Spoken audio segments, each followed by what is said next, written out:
ravie de vous accueillir tous, hein. Je vois que les participants sont nombreux. Je ne serai pas très longue. Je suis très heureuse d'ouvrir évidemment ce troisième webinaire qui est placé sous la responsabilité de Francisca Vandepitte. Je parle cette fois en français pour présenter le webinaire parce que je sais que l'essentiel des participants sont francophones. Néanmoins, le webinaire sera bilingue.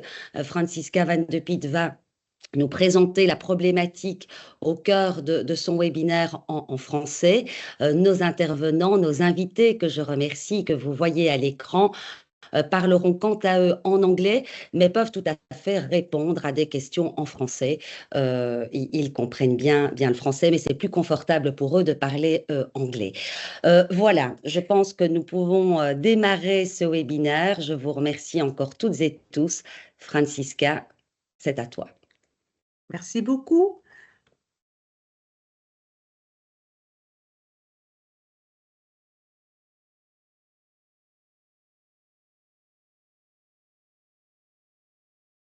OK. Tout le monde voit ma présentation à l'écran? Tout à fait. Oui. D'accord. Merci beaucoup. Alors, ladies and gentlemen, dear colleagues, mesdames, messieurs, chers collègues, c'est avec grand plaisir que j'ai accepté l'invitation de Julie Bawin d'organiser la troisième session dans le cycle des webinaires consacrés aux collections de sculptures en plein air, et je la remercie cordialement. Dans ma double fonction en tant que conservatrice de l'art moderne au Musée royal des beaux-arts de Belgique et professeure à la VUB, j'ai opté pour un sujet basé sur ma pratique quotidienne dans le domaine de la conservation qui nécessite une réflexion théorique fondamentale. C'est pourquoi j'ai invité deux collègues que j'apprécie depuis longtemps, éminents spécialistes en art contemporain, curatorship et médias actuels. Vous ferez la connaissance du docteur Patrick van Rossem, Associate Professor en art moderne et contemporain à l'Université d'Utrecht, ainsi que du docteur Katarzyna Ruchel-Stockmans, Assistant Professor en art contemporain, photographie et nouveaux médias. Par avance, je les remercie d'avoir accepté de partager leur expertise aujourd'hui avec nous. Vous ferez donc la connaissance du jardin de sculpture des Musées royaux des beaux-arts de Belgique, situé en plein cœur de Bruxelles, et les enjeux posés.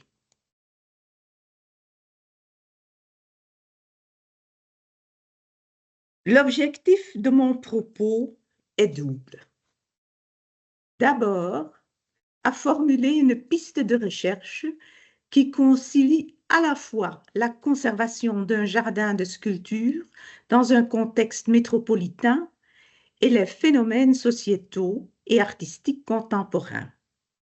Ensuite, essayer ou initier une théorétisation envisageant le développement d'un nouveau modèle de prise de décision combinant la conservation de l'objet matériel avec la contribution des actions performatives ou de co-création.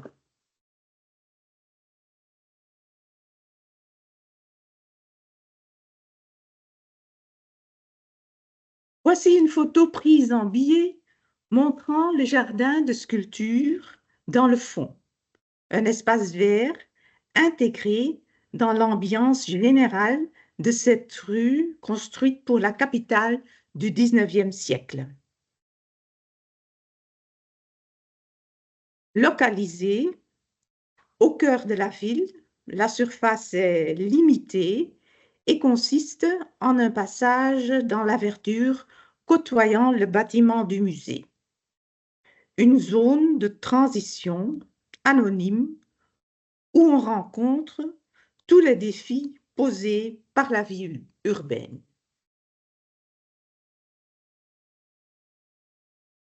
Impression à l'entrée, journée ensoleillée. Cette photo date de 1991 et montre la situation lors de l'ouverture du jardin de sculpture, donnant sur les salles néoclassiques de l'époque et la terrasse, ornée de bronze monumental, allégorie de l'art.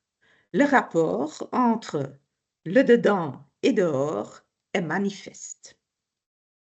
Le jardin de sculpture a été conçu dans la foulée du chantier de la construction du musée d'art moderne, ouvert en automne 1984.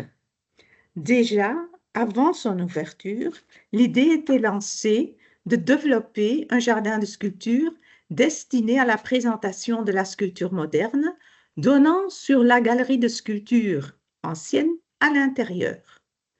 Dans la pratique, on parlait d'un ensemble d'une dizaine d'œuvres monumentales en bronze ou en pierre.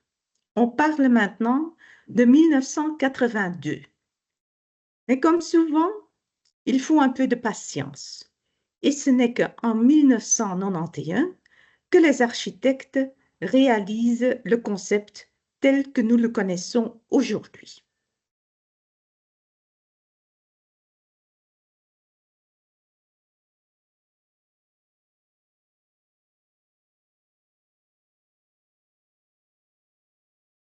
Vous voyez ici une esquisse montrant à gauche la façade du musée, en haut la rue de la Régence et le triangle vert conçu à l'époque. Le jardin de sculpture est conçu comme un passage piétonnier entre la rue de la Régence et la rue de Ruysbroek, le long des archives du royaume. Vous voyez de nombreux escaliers qui relient en partie la ville haute du 19e avec la ville basse, la ville historique.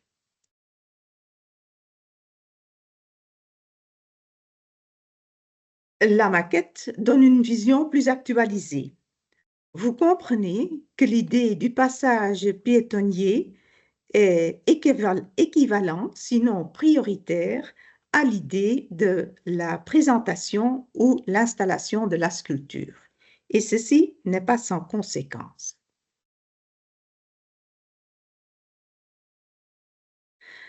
La sélection présentée consistait en la sculpture moderne depuis 1930, figurative, dans la tradition iconographique comme on la connaît au jardin botanique. Allégorie de la nature, sculpture animalière, baigneuse, thématique classique et monumentale. On parle de gauche à droite de la baigneuse de Gréco, une noix de Paul Henré, la rivière de Mayol, Grande Niquée par Heidegger, bien évidemment l'offrande de Dolf Ledel que vous verrez plus tard. Un choix international faisant preuve des ambitions du musée. Mais regardons maintenant la situation actuelle du jardin de sculpture. Vous voyez ici à gauche l'entrée rue de la Régence et la sortie rue de Ruysbroek. Une ambiance, comme vous le voyez, tout à fait différente.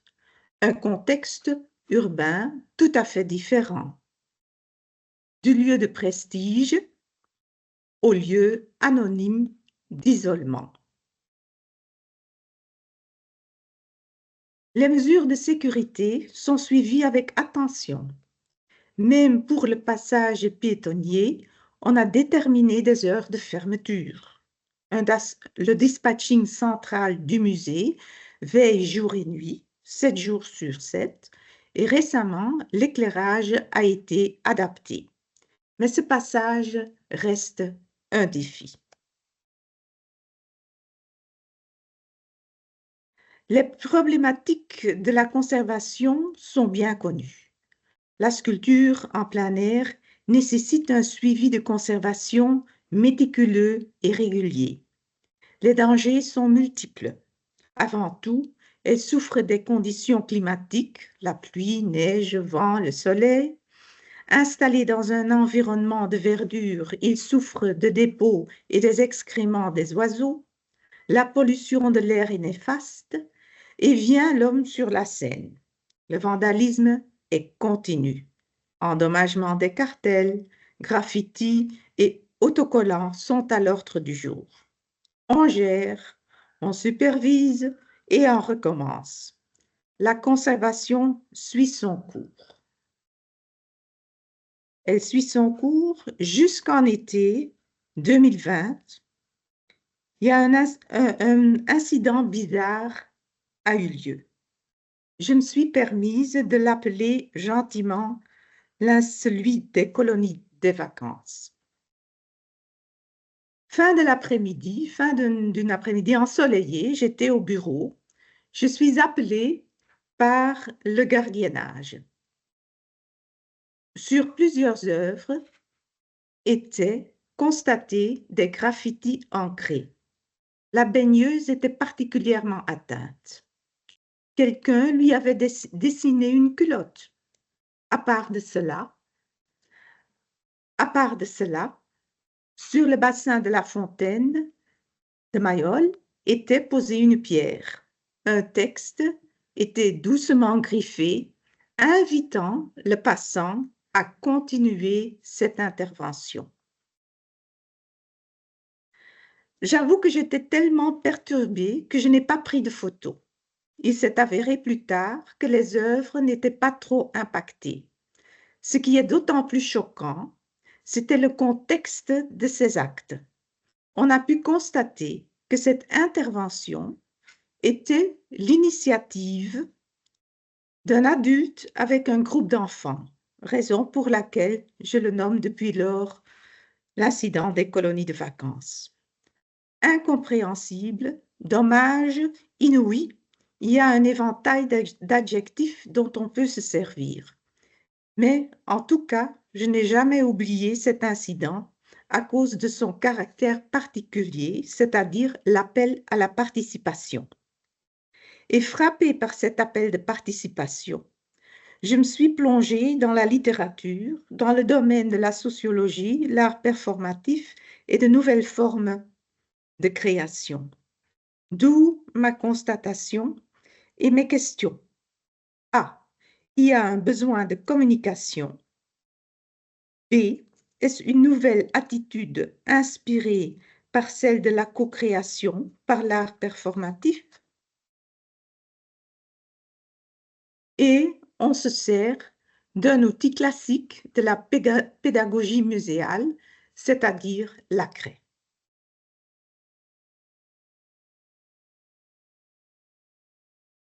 Incompréhensible?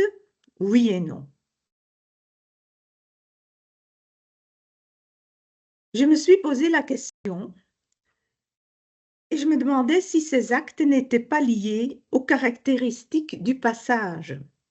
Le principe des non-lieux, formulé en 1992 dans l'anthropologie de la surmodernité par l'anthropologue du quotidien français Marc Auger, peut éclaircir certains aspects. Il examine des espaces d'anonymat qui accueillent chaque jour des individus nombreux, comme le métro. Ce sont des installations à la circulation rapide ou des moyens de transport, des zones de transit interchangeables de nature différente. Et l'individu conquiert son anonymat qu'en achetant un ticket ou en fournissant la preuve de son identité. Passage et preuve d'identité me paraissaient deux concepts intéressants. Et quand vous regardez les photos prises récemment, la solitude existentielle qu'on éprouve parfois dans le métro n'est pas très loin.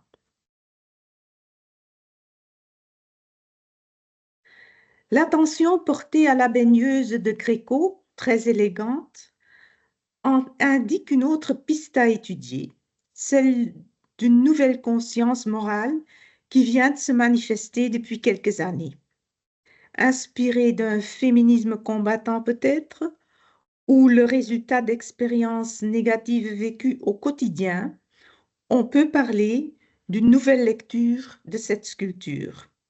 Artivisme en douceur, une tendance à suivre fort intéressante. Mais au musée, on travaille dans un contexte bien défini et j'avoue avoir constaté des contradictions dans l'interprétation de la nouvelle définition de l'ICOM de 2022.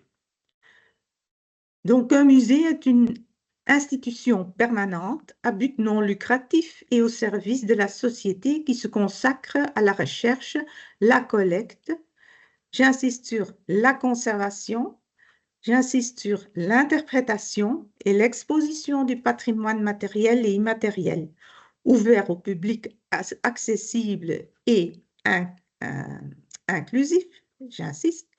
Il encourage la diversité et la durabilité. Les musées communiquent de manière éthique et professionnelle avec la participation des diverses communautés, intéressantes également. Ils offrent à leur public des expériences variées d'éducation, également intéressantes, de divertissement, de réflexion, toujours intéressant, et de partage des connaissances. D'où ma question. Comment intégrer l'aspect de conservation et l'aspect performatif? Serait-il possible, éventuellement, et surtout, sur quelles conditions? Afin de développer un discours argumenté, je propose d'examiner deux pistes.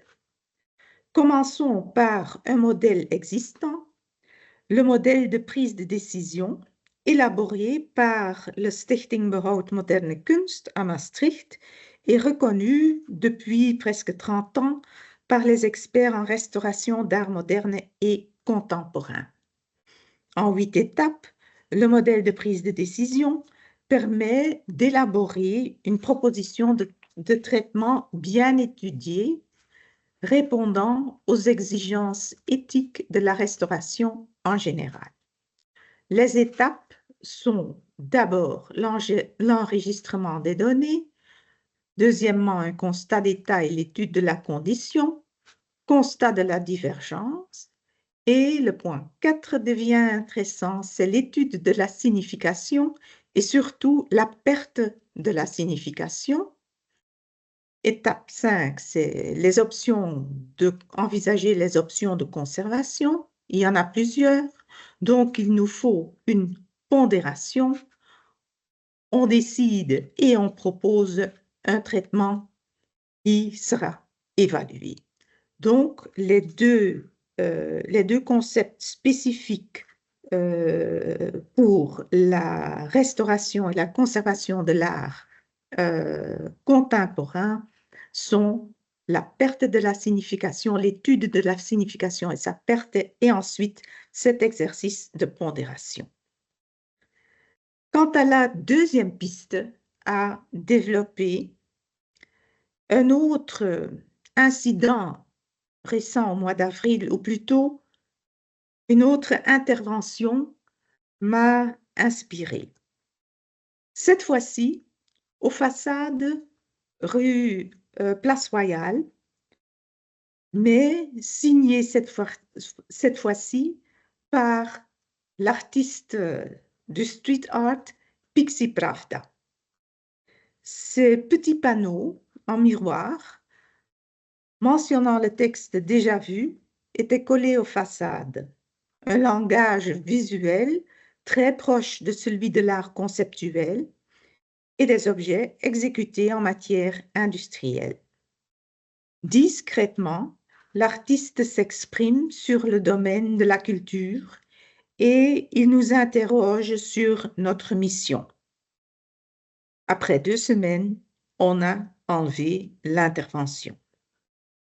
Donc, cette intervention de Pixie Pravda m'a rappelé le cas que j'ai appelé celui des colonies de vacances, car son intervention fait également preuve d'un besoin fondamental de communication, de dialogue, d'être écouté.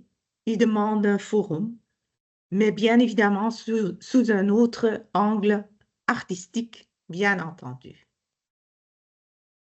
C'est pourquoi je me permets de proposer à réfléchir à une nouvelle piste pour un autre type de decision-making model axé sur ces interventions dans le domaine public, à l'écoute, à l'étude, au dialogue, afin de développer une vision argumentée et déployable dans la pratique quotidienne de la conservation du patrimoine en plein air.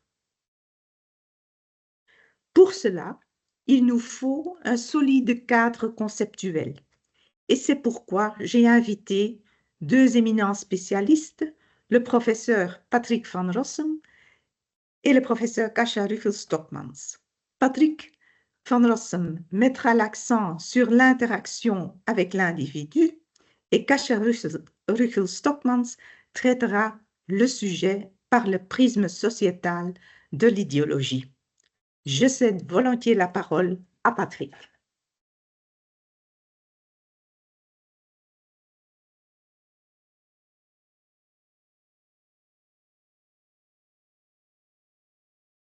Merci beaucoup, Francisca, et bonsoir à tous. Et merci, Francisca, pour l'invitation. J'ai pas l'habitude de parler en français, alors je vais donner mon conférence ici à anglais. Et merci pour m'écouter en anglais. Mais vous pouvez demander vos questions en français, évidemment, après. Alors d'abord, je vais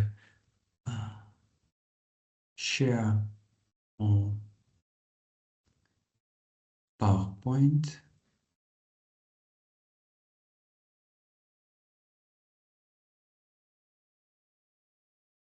Voilà, il est là. Tout le monde le voit?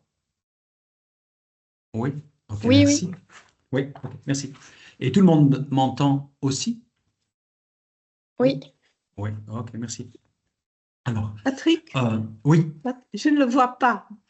tu ne le vois pas? Moi, je le vois. Oui, moi aussi, je le vois. Ça, c'est Et bizarre, Francisca, que tu ne le vois pas. Je ne sais pas. qu'est-ce que je peux faire? Un instant. Moi, je peux rien faire Oui, ici, maintenant mais... ça va, merci. Ah, Ok. parfait. J'étais en train de l'envoyer dans le chat, mais si tu le vois, c'est... C'est parfait, merci beaucoup. Ok, merci. Alors, mon titre est Art Vandalism in Times of Users, Creators, Participants, Interactors, Posers, Protesters, Fighters, Cancellers, and Censors. First of all, I want to talk a little bit about the use value of art. Now, audiences that commit vandalism are a scarce, but particularly disturbing case. Some of them are at the extremes of what we consider to be a public. We may even no longer consider them as a public. Some act violently on art, some in a poetic, even artistic way. Values and norms of who we deem fit to be an audience differ across temporalities and geographies as well. Now, in the past, artists have found it difficult to address new and also unknown audiences. I'm talking about Bruce Nauman, just a little example. He said, it is difficult to address yourself to an anonymous public. So in the past, artists have found it not so easy, to kind of make work that is directed towards an audience they just don't know. And maybe that's why at a certain moment in time, Bruce Nauman decided to put them in a cage. But I think caging an audience is obviously not an option. Now, the audiences, on the other hand, obviously also had to adjust to new forms of art. And here I'm showing a work, an installation by Alan Capro, and he said things became very confused for an audience. It was not uncommon for somebody to begin poking things with an umbrella. So people were poking with their umbrella in the installation of Alan Capro. So on the one hand, artists need to adjust to new audiences, but audiences obviously also need to adjust to all kinds of art. So it's a reciprocal kind of relation. Now, when I conduct my research, and I always look at relations between artists and audiences, when I conduct my research, I always keep in mind a few insights. And I believe that they can be used to get a better understanding of the increase and also the motivations behind vandalism. Ultimately, we want to get, I think, and that must be the goal, to a place where we can engage with the complexities of art vandalism in order to build a space, both mental and physical, of protection, but also a space of learning and also a space of what I would call potentialities. Now, what are those insights? Got them there on the screen. So art is by nature ambiguous and semantically unstable. That is a given. Experience and interpretation are therefore inextricably linked to the intentions, knowledge, and subjectivity of the audience members engaging with art. So there's always subjectivity at play. Secondly, our society is living a performative turn. People, communities, and cultures, they create their self-image and self-understanding through cultural performances, and increasingly less through texts and artifacts. And obviously the transition is very much influenced by media technologies, new media technologies, even electronic media technologies. But what is important, and that is something that we need to remember, is that when we look at our society, we see that when people start thinking about themselves, when people start to kind of reflect upon their own culture, their own identity, that they often do it via process rather than objects, and that looking often has replaced doing. And that is obviously that performative turn from looking, contemplating to doing is obviously something which we are looking at today also in the case of vandalism. And thirdly, and this is, I think, an important one if you think about the contemporary world that we live in, is that the highly mediatized global art market has increased the commodity status of art. It already had a very large commodity status, but because of the mediatization, that obviously has been fed more. Now, on the other hand, also, our awareness of ecological problems, inequality, global injustice, and other social and political realities are impacting also the ways that people perceive art. It is increasingly seen not so much as an object of contemplation, but also as an instrument for protest, activism, identity, for protest, activism, identity building, and so on. So both market and political awareness seem to strengthen the use value of art.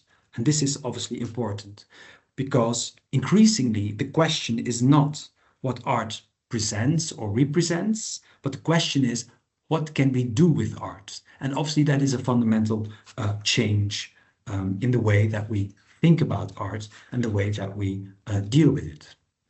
Now, art vandals, and I call them art vandals because I don't think that art vandalists is a correct word, but art vandals in all kinds of degrees and increasingly do things with art. They make statements with art, they make demands with art.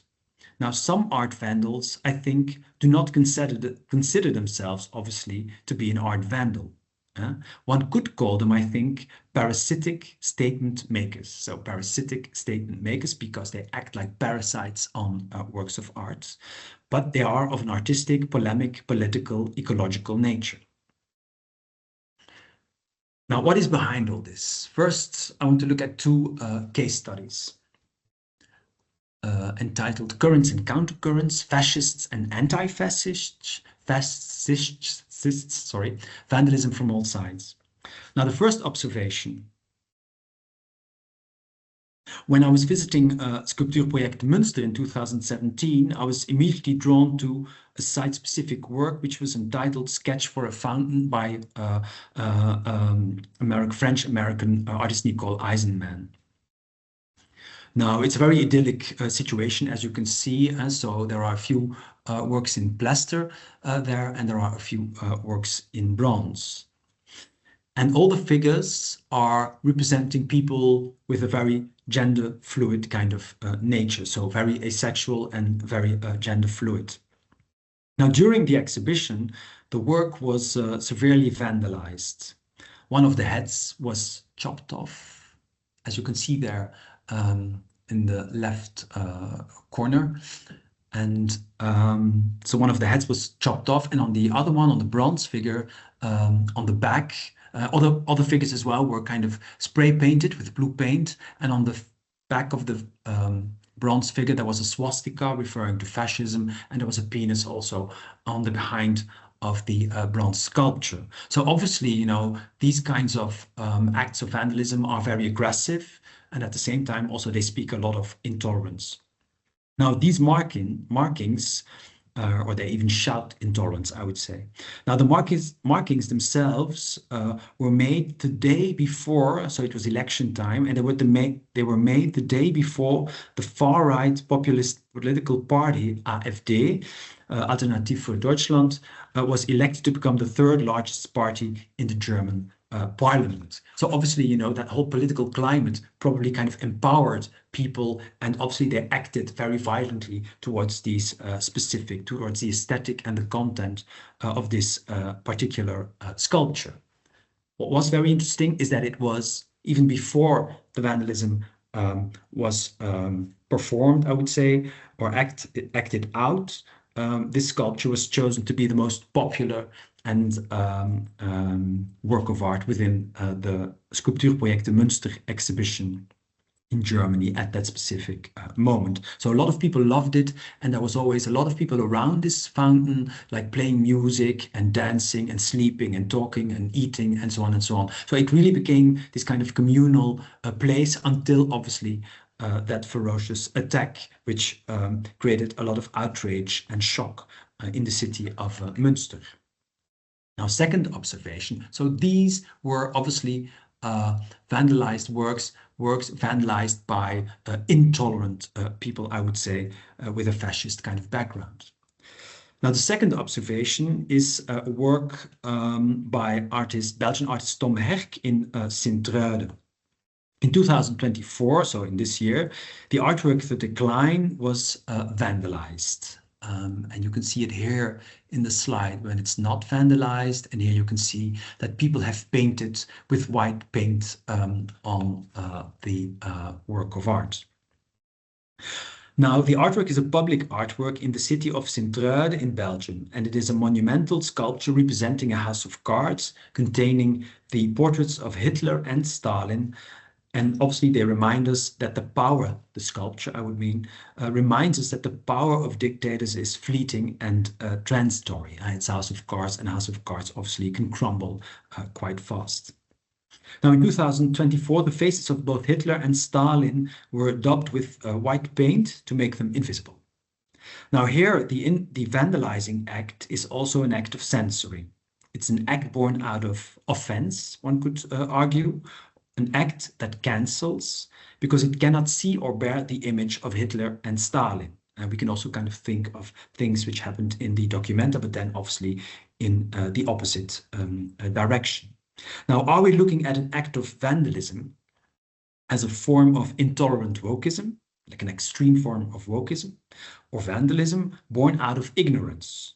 What is important to note is that the artist himself did not file a complaint, but asked the art vandals to engage in dialogue. Now, when we look at these two case studies, one work of art vandalized by fascists, one work of art vandalized by anti-fascists. So fascists and anti-fascists. There is vandalism coming from both sides of the political spectrum. The reasons for art vandalisms are obviously complex and varied and expand as cultures change. They differ across time and geographies. In the past, political, religious, artistic, or mental health issues have been the causes of much vandalism. We know this.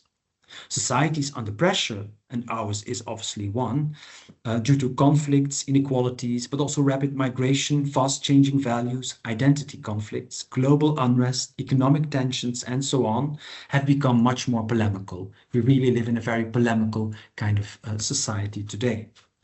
And our metropoles, our big cities, bear the trace of intolerant forms of wokeism, ecological concerns, inequality, counter-emancipation, radicalism, increased polarization, and so on.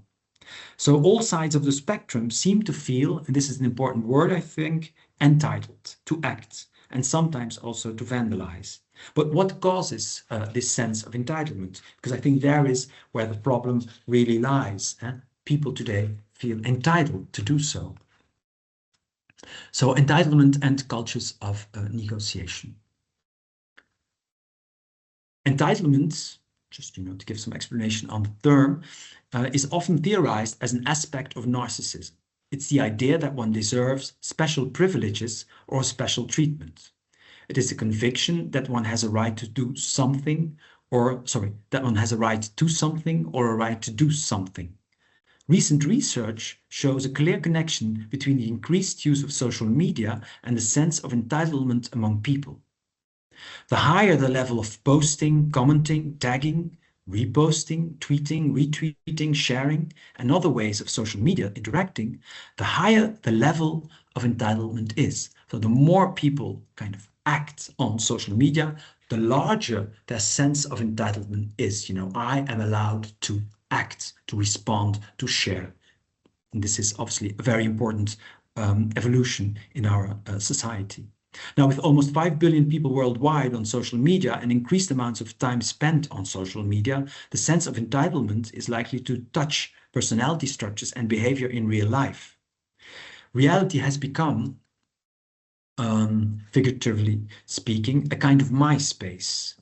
The habit of posting, reacting, sharing, and ultimately maybe also owning is now part of everyday behavior outside the digital realm. Now, can we, those caring for art, hide from or escape this narcissistic entitlement? Hide from all those urges to act and share? I feel that there is little point in shielding ourselves from this. The screen has long since been broken. So the digital world has kind of plunged into the real world. What we need are institutions, museums can be one of those, who are willing to inclusively rewrite and re-articulate their relation to today's acting constituents who are our neighbors, communities, relations of some sort. We need to see the society we live in for what it is, a culture of negotiation as characterized by German professor Naika Farutan. Spaces of negotiation, spaces of negotiation are spaces wherein people are welcomed to bring their ideas. I'm just looking at my, I'm missing a slide, but that's not so important. So spaces of negotiation are spaces wherein people are welcome to bring their ideas, their urge to act, state, command, respond, but always in dialogue with other people. As the need to share, act, express becomes greater, and obviously, we need to think about how our cultural institutions can engage with it. Importantly, we need to accommodate this need in the spaces in which we mediate art. Attuning our institutions to the polemics, needs, urges, in short, the realities of our super diverse society, might be one of the ways in which we can reduce the breeding ground of vandalism. In these spaces, education must become mediation, understood as a reciprocal exchange of ideas. Accommodating the sense of entitlement, working with it, but also feeding it other ideas and opinions, listening to it, even confronting it, should be central when inventing our new mediation tools and projects for our heritage sites and museums. Now, to go back to the case study, artist Tom Herk did not desire the prosecution of those who vandalized his art. He really wanted a dialogue with them, to know what their thoughts were. And an institution should be no different. Why not add a suckle in the sculpture garden of the Royal Museum of Fine Art in Brussels? An empty stage or any other structure for all those urges and entitlements to act. For all those people who feel entitled and want to reach out. Why not rethink the sculpture garden in dialogue with the surrounding communities, giving them ownership, building ties, but also goodwill and vigilance? So not start with the garden as it is today, but the other way around, start with the world outside and go back to the garden. And why not turn it into a liminal space, a space that does not belong to someone, but to many, and again, to kind of give people ownership and to create vigilance via that kind of route. So the fundamental question always is, I think, with public art is, do these spaces still represent our contemporaneity? Are they capable of relating past ways of seeing to contemporary values, to contemporary ideas?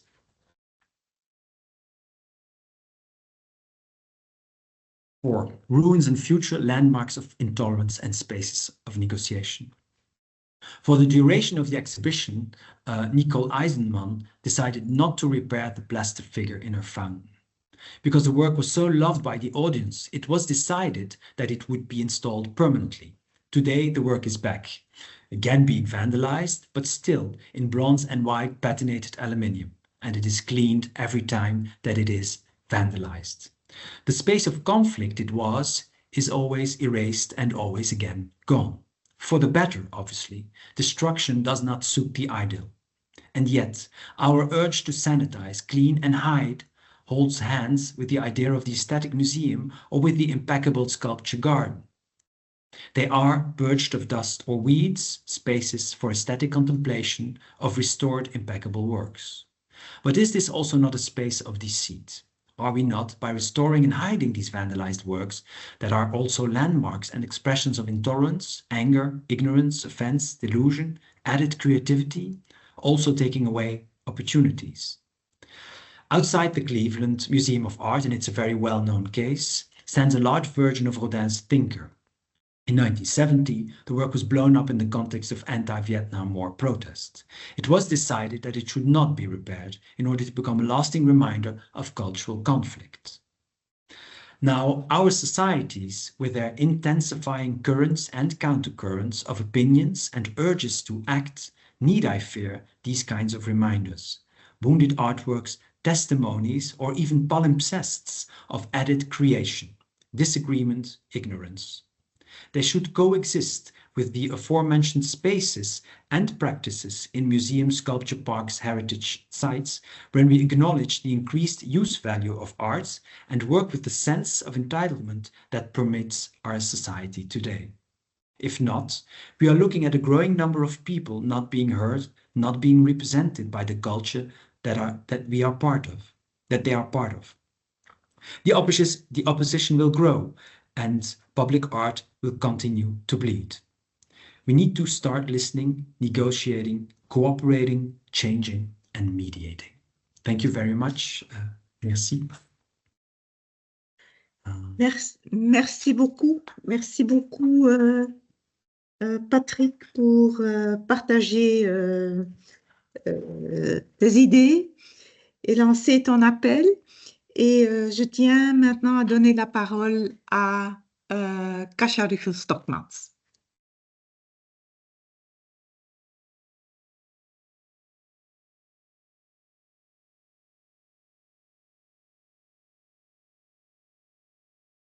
Thank you, Francisca. Thank you, Julie, for this invitation.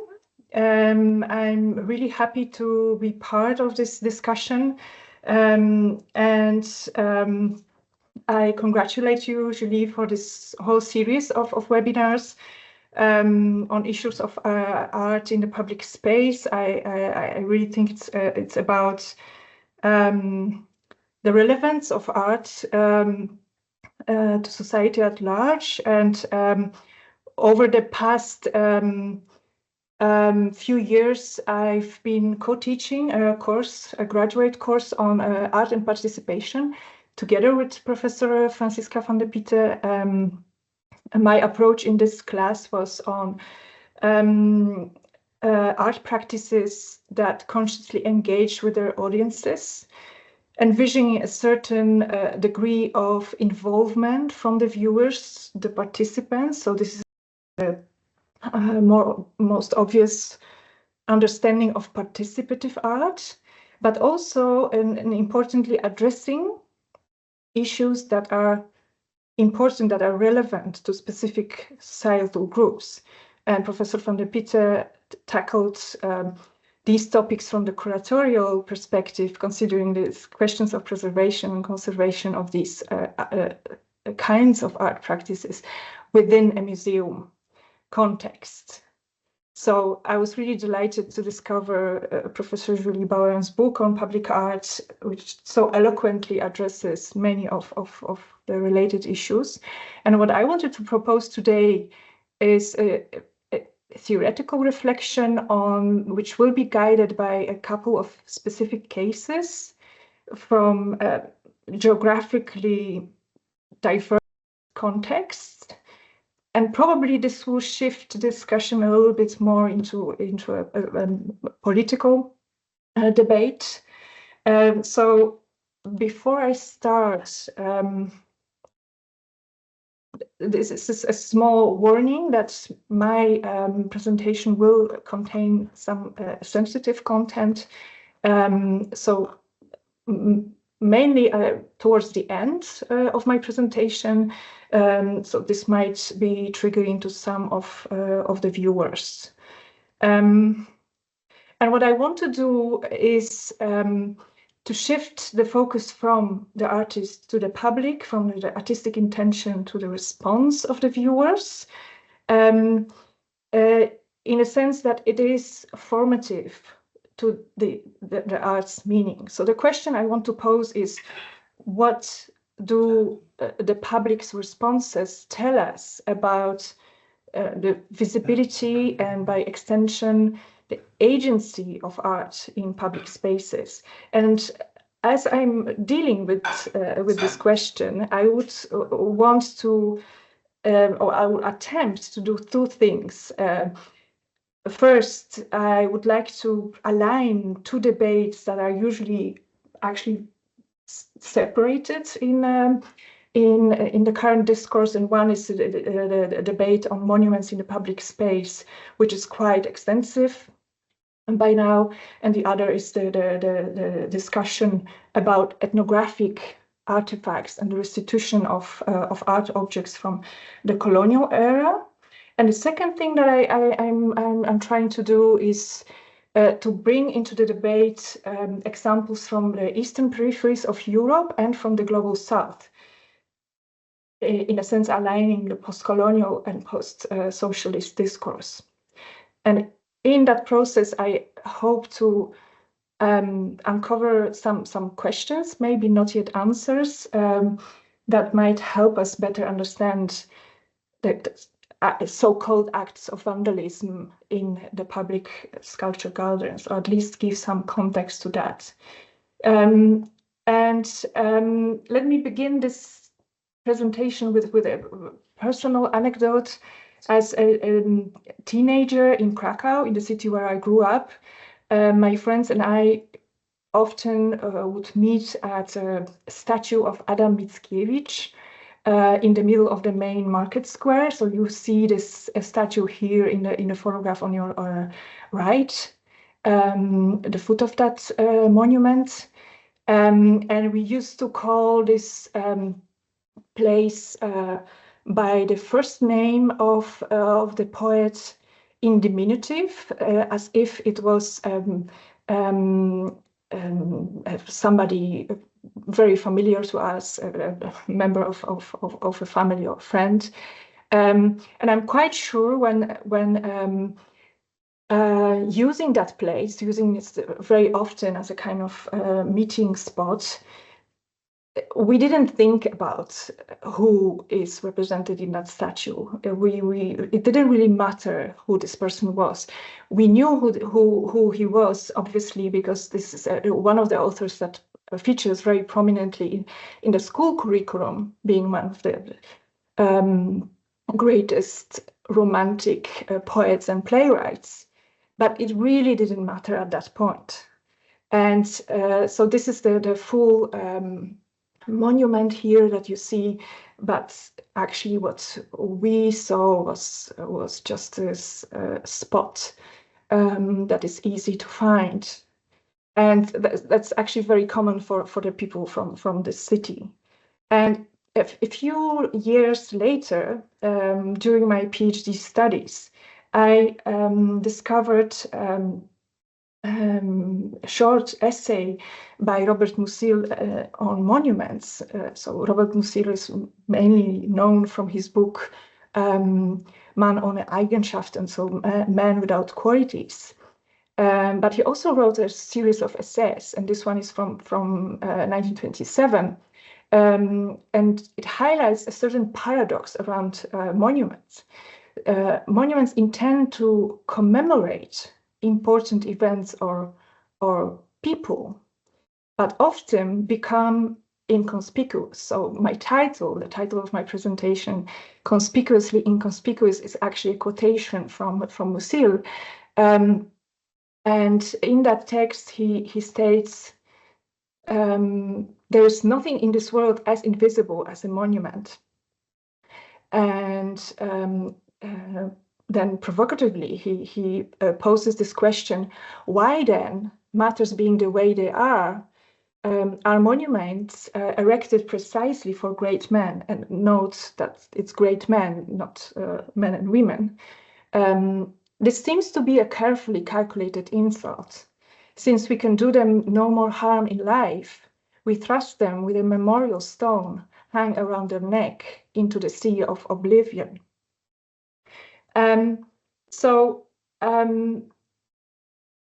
Thinking back about my experience with this monument in Krakow, I really found a kind of illustration of that experience of a monument as something that is there as a kind of marker, as a place that orients us in the landscape, but it really loses its original meaning. And this is just a family photograph of anonymous people. It's not my family. It's from the 1960s.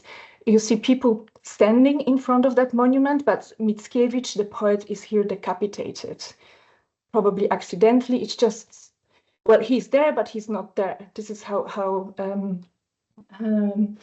monuments function in people's everyday lives, or these important figures on pedestals, on monuments, which actually disappear from view to some extent. And a lot of Musées' essay seems dated, so the rest of it is perhaps less relevant today, but this general, like this intuition he had is something that remains. What he seemed not to be aware of is that some monuments become contentious, and this changes the whole game around them. But the kind of idea that they disappear seems to be an experience that a lot of people have. So monuments fade into the background. They withdraw from the kind of everyday awareness, especially for those living nearby. And it takes a significant event, a disruption of that everyday, to bring them back into focus. And this can be both negative and positive. And I will revisit several of such events shortly. But first, I wanted to bring in a debate, a long-standing debate on the presence of objects from colonized regions, so from outside of Europe, in European museums. Why?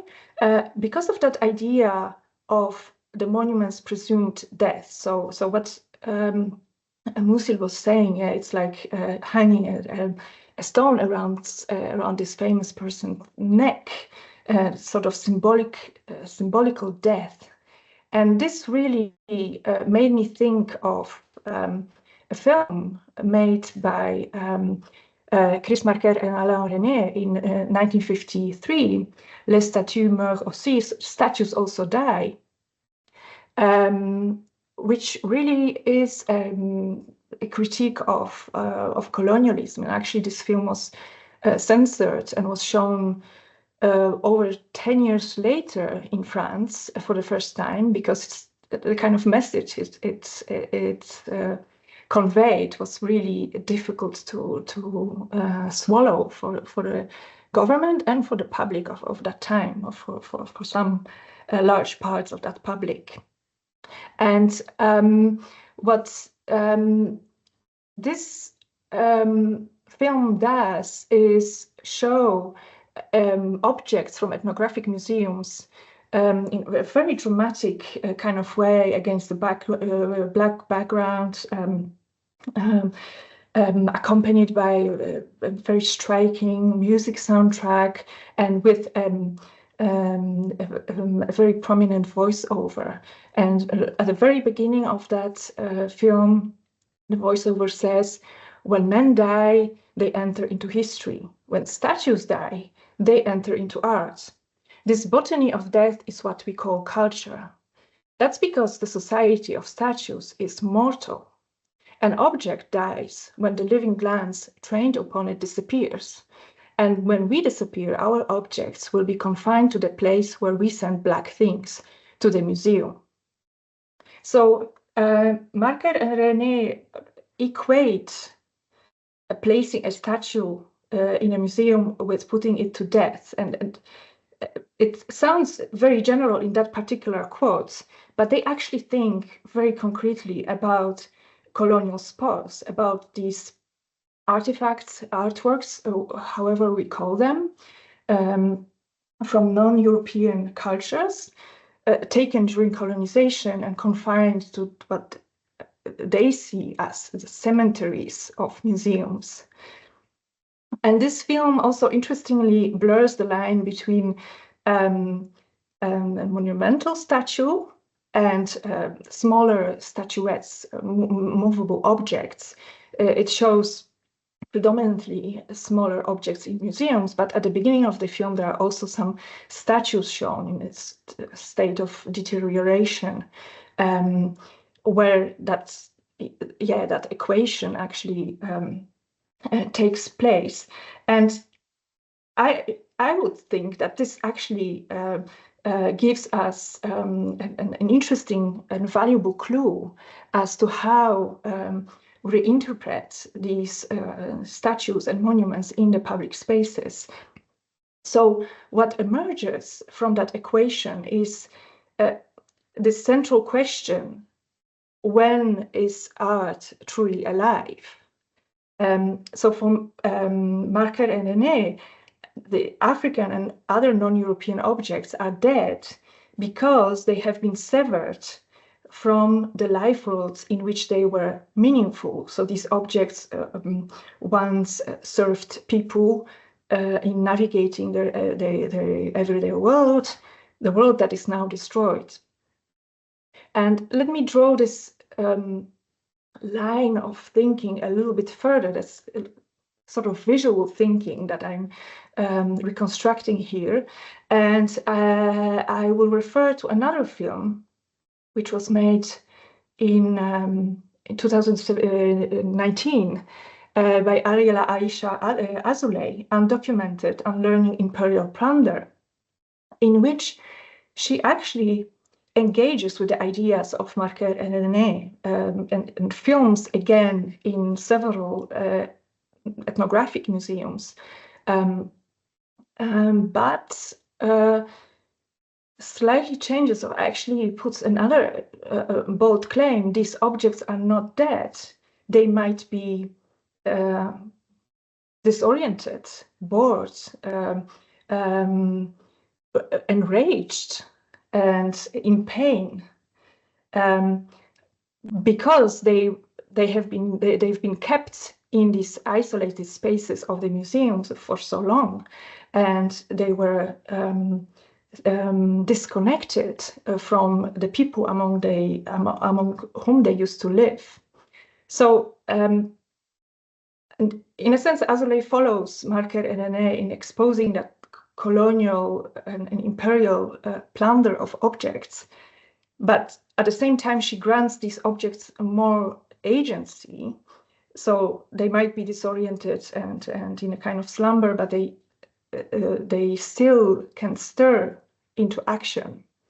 And this film very provocatively suggests that recent migrations of people to the fortress Europe are attempts to reunite with the stolen artifacts. It's a kind of argument I won't dwell into at this time in this presentation. But this single point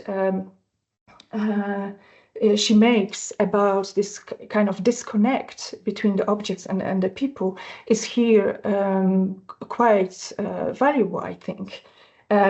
So the objects, and this is specifically about objects in ethnographic museums, so there's a very clear distinction made between art museums and ethnographic museums, where they are isolated from their kind of context and viewed as aesthetic objects in the sense of something to be enjoyed rather than something with a certain political meaning, or they have some ethnographic informative value. So both films actually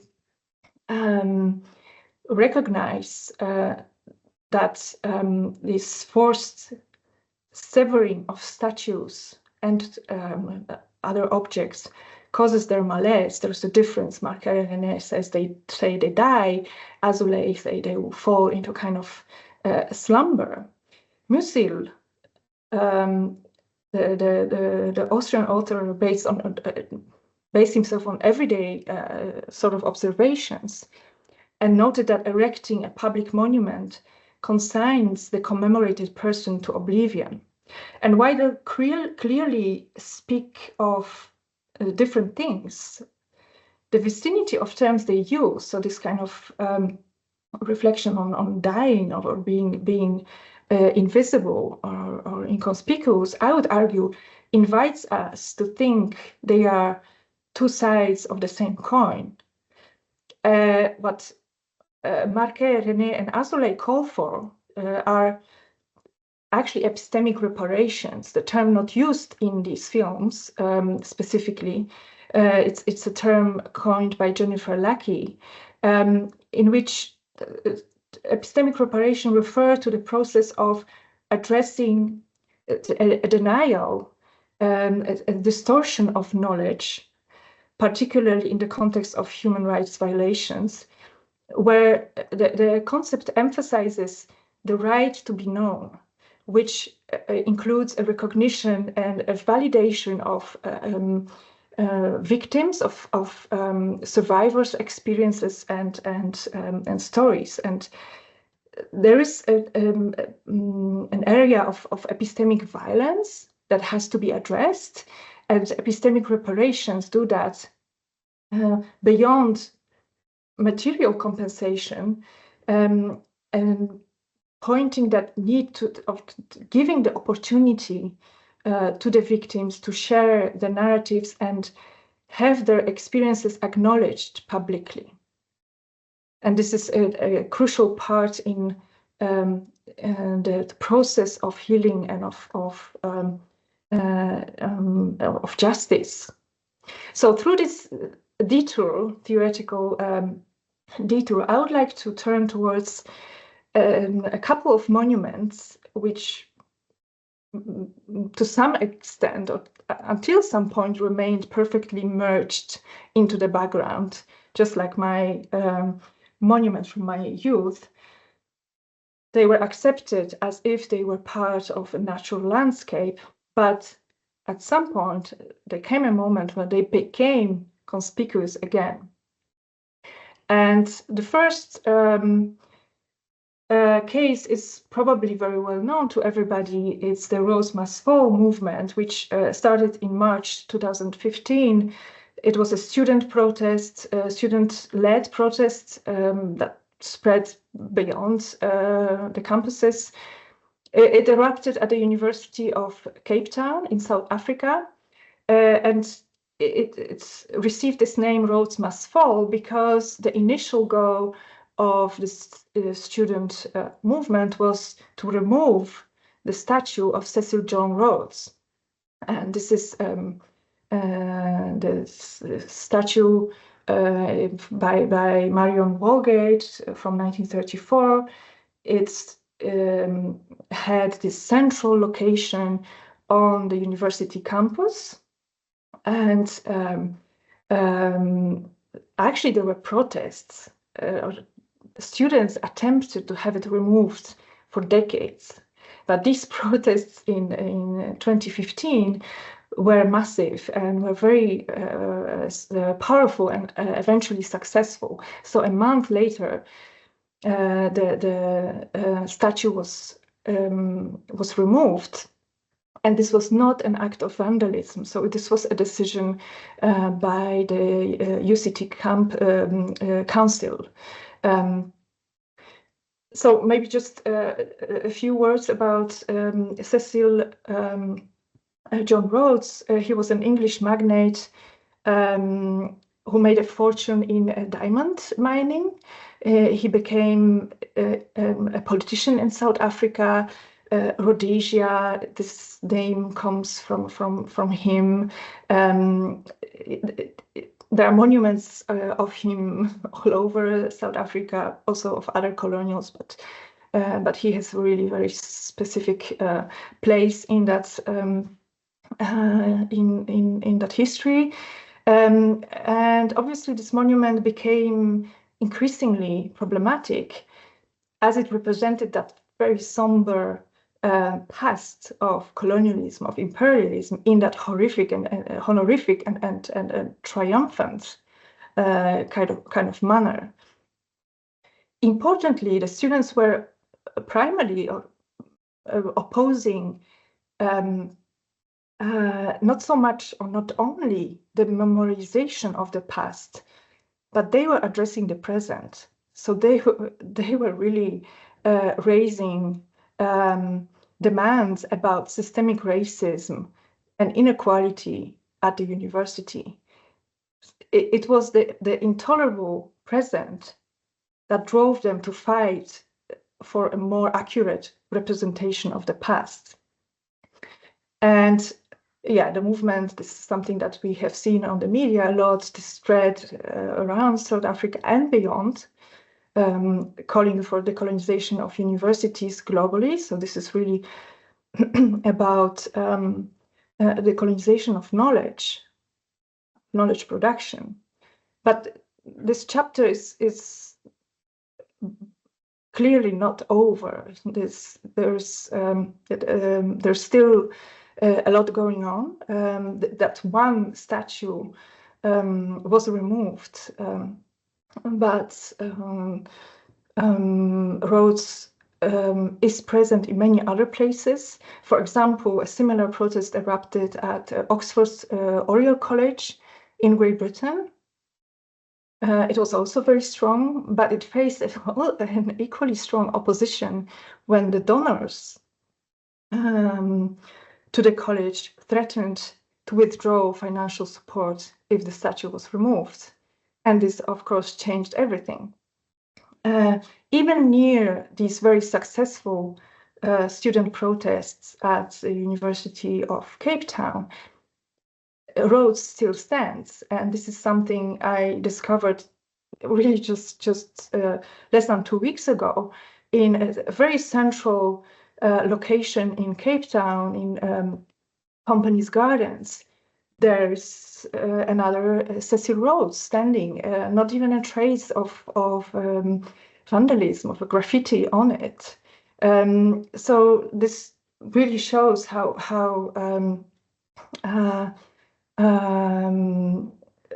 all present these traces of the colonial past are in the public space. And at the location where this statue that was removed used to stand, so this is this central place on the campus of UCT, the plinth is still there, so it was not removed. And somebody painted a shadow, you can see it here a little, which actually traces the shadow the statue of Rhodes would cast if it was still there.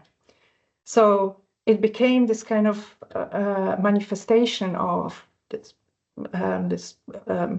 perpetual presence of the effects of that colonial period in present reality. And it's really interesting how people reacted to this whole situation, and what students were actually saying about this whole protest movement and the actions they performed, and the kind of demands they had. So one of them said, well, maybe it was just a symbolic gesture. The removal of statue didn't change that much, but it's hoped to be the beginning of larger systemic changes at the university and beyond it. And another student, a woman, said, well, this omnipresence of white statues of white men in this educational institution doesn't give any space to Black women's histories and models. So it's really the absence of such histories which became salient when the monument resurfaced from the background, became apparent in the public space.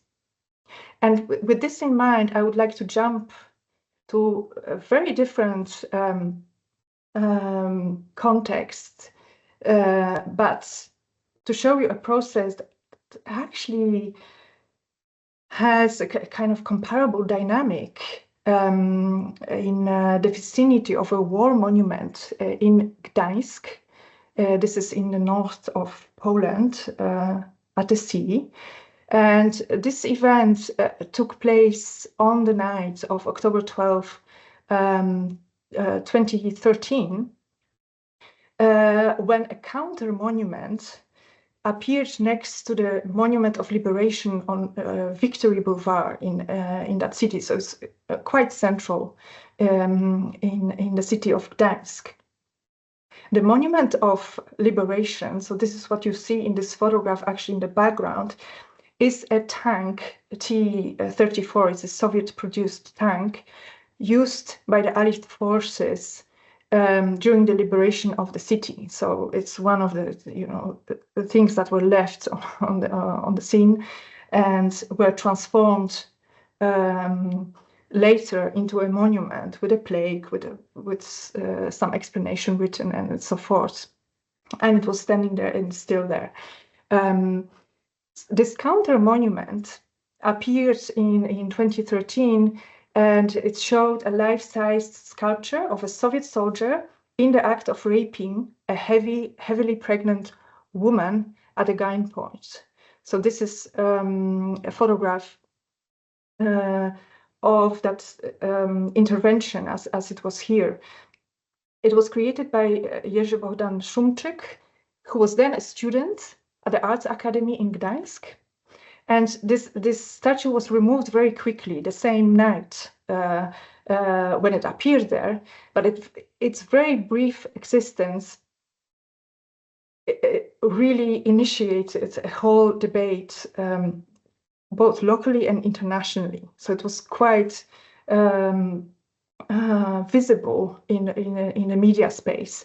And what this artist said, what he wanted to do is to draw attention to this very little known history of mass rapes that Soviet army committed in the last months of the World War II.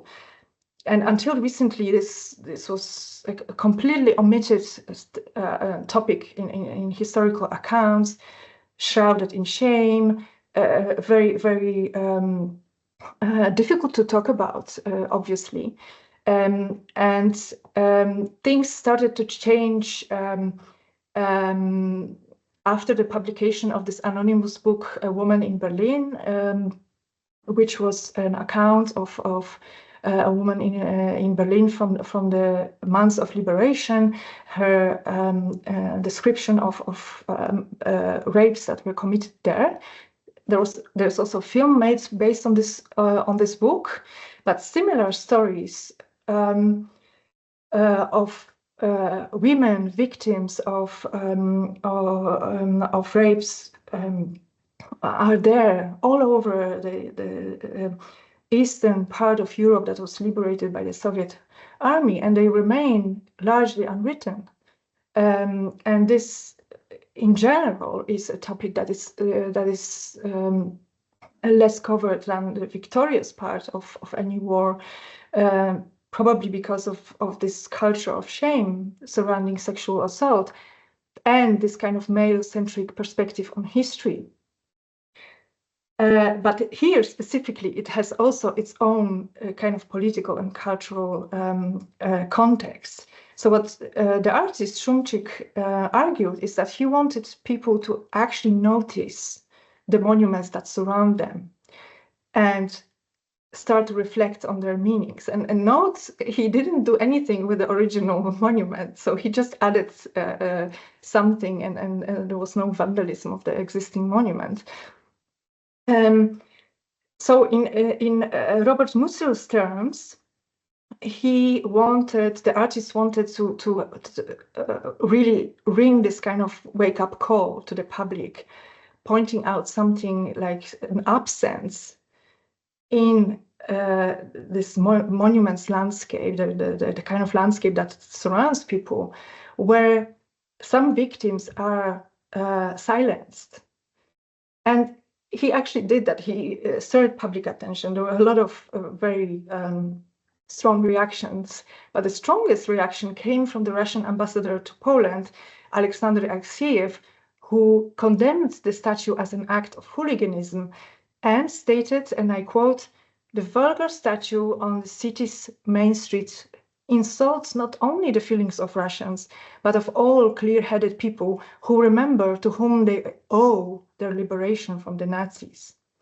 And this reaction was actually even more shocking to the Polish public because it highlights this kind of Russian narrative of the war as a just war of liberation from Nazism, obscuring the fact that the end of Nazism in Eastern Europe marked the beginning of another form of subjugation to the Soviet Union this time, accompanied by terror, definitely in the first years after the official end of war, but actually the kind of situation that lasted until 1989. And the crimes committed by Soviet soldiers are denied in this narrative. So just on a side note, this whole situation is much more complicated because this tank was used by Polish soldiers fighting alongside the Soviet army, but I will not dwell into that because I know I took too much time already. And there's also the whole context in Eastern Europe of really many monuments to the Soviet army, to the liberation, which were already dismantled. This process started in the 90s after the fall of communism, but a lot of them are still standing and it differs from country to country. So for example, I'm showing you here a monument in a very central place in Lublin, which was dismantled in the 90s.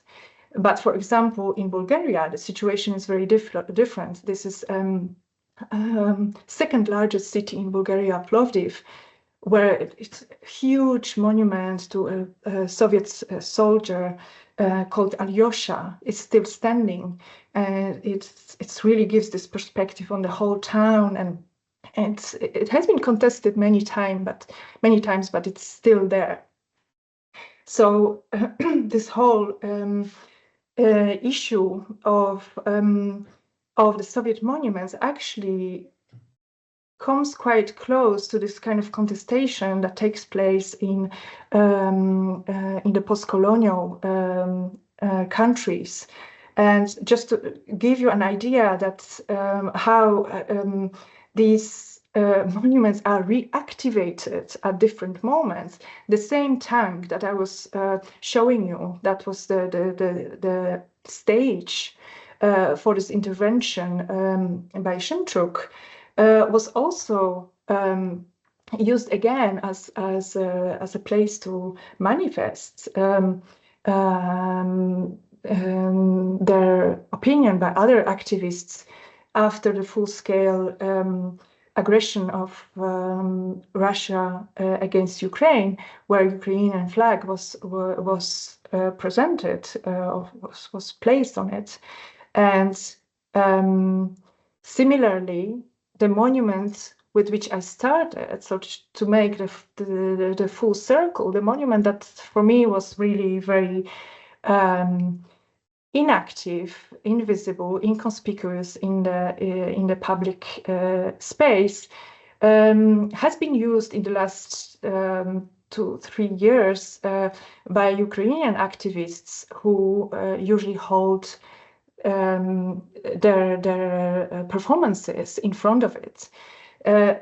This has a whole interesting context of this poet being interpreted as somebody who maybe not overtly, but formulated a critique or contained some elements of resistance to the Russian partition of Poland. So there is a kind of context to that which would explain why this place is interesting for these activists. The point I want to make is that these monuments may appear again in the awareness of people who live around them at certain occasions. And there are moments where this is stirred by a sort of negative reinterpretation and a critique of that monument. It can be both ways, really. So in both cases, in Cape Town and in Gdańsk, these actions of contestation of public monuments became sort of the first step towards claiming epistemic reparations, towards pointing to something that is absent from the dominant narrative and the kind of dormant state of these statues basically help perpetuate histories of injustice. So in these cases, it was a call to interpret these historical moments or these historical events. And the debate about public monuments is not only about historical memory, but is about the ongoing struggle for recognition, and in these cases, for justice. So monuments can perpetuate one-sided narratives and obscure uncomfortable pasts. When they merge into the landscape and become inconspicuous, these one-sided narratives congeal into received truths as if it was naturally what happened. By challenging these monuments, artists and activists initiate important conversations about history, about memory and justice. So to end on a very general remark, these actions reminds us that the interpretation of history is not fixed. It is continually reshaped in light of contemporary understandings. And the public's response to these monuments reveals their active role in shaping that understanding of our past. So it's really something that we should listen to, maybe similarly to what Patrick and Francisca were suggesting, and opening to the debate that that some of these actions, performances invite. Thank you.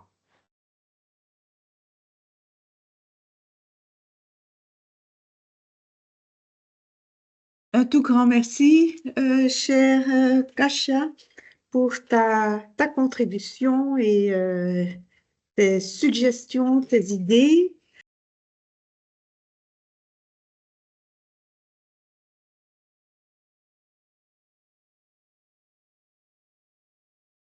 Yes, maybe Yes.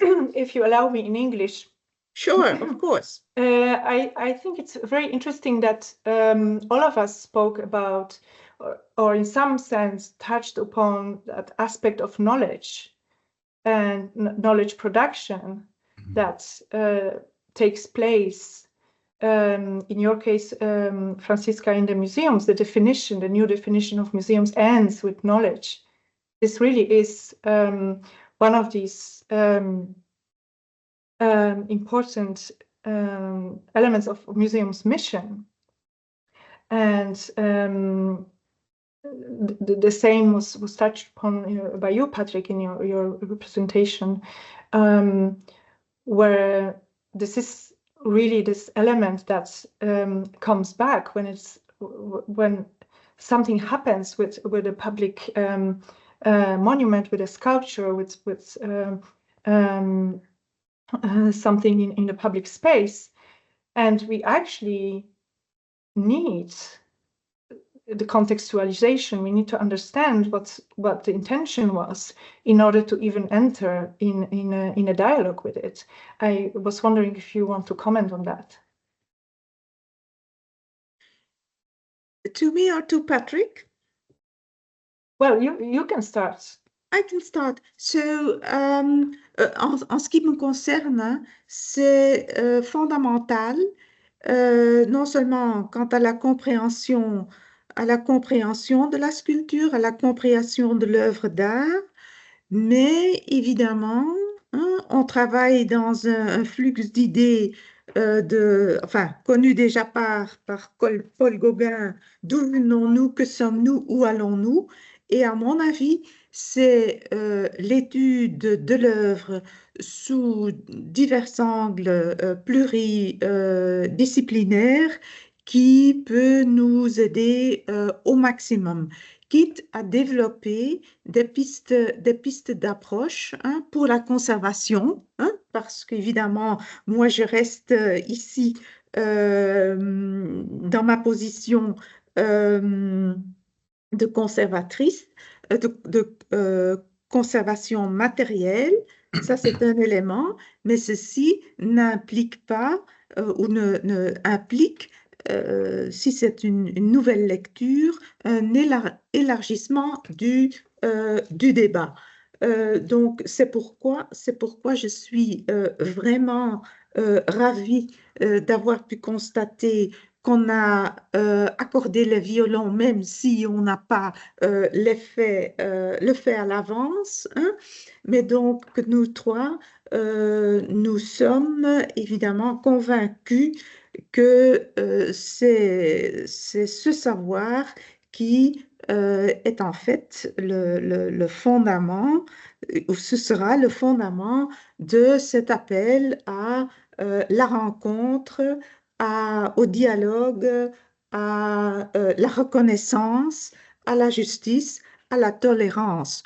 Donc, voilà, c'est déjà, je pense, un magnifique résultat de cette rencontre ce soir.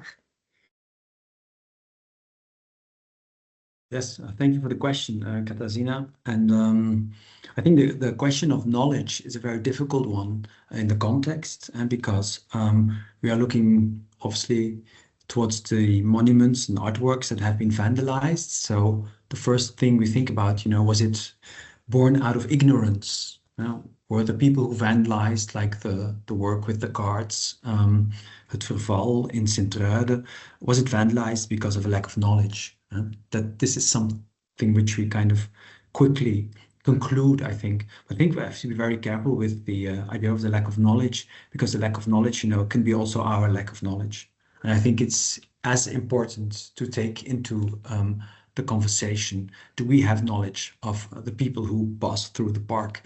Do we know the expectations of people? Can we read them? Can we dialogue with them? Are they even interested in that particular space? Do they have ideas for that particular space? So I think, knowledge should be gained at both sides. That's also why I use the word not educate, but mediate, because I'm in a lot of lack of knowledge as well. I've seen the works in Münster, and, obviously I can think of 100 things, but I've never spoken to the people who vandalized, and I have never spoken to the other people who liked it, who didn't like it. And I think, vandalism comes from not liking something. Well, what are the reasons for that? How in your, value structure and the norms and your knowledge, how do you relate to particular sites and places? I think that's a very important question that we have to take with us when we start thinking of working with these heritage sites. It is a heritage site, you know, it contains in Brussels, the park contains historic sculptures, but it is also a historic park. And so how can we make that, you know, live again for the people of this world? I think, you know, connecting these questions is very important.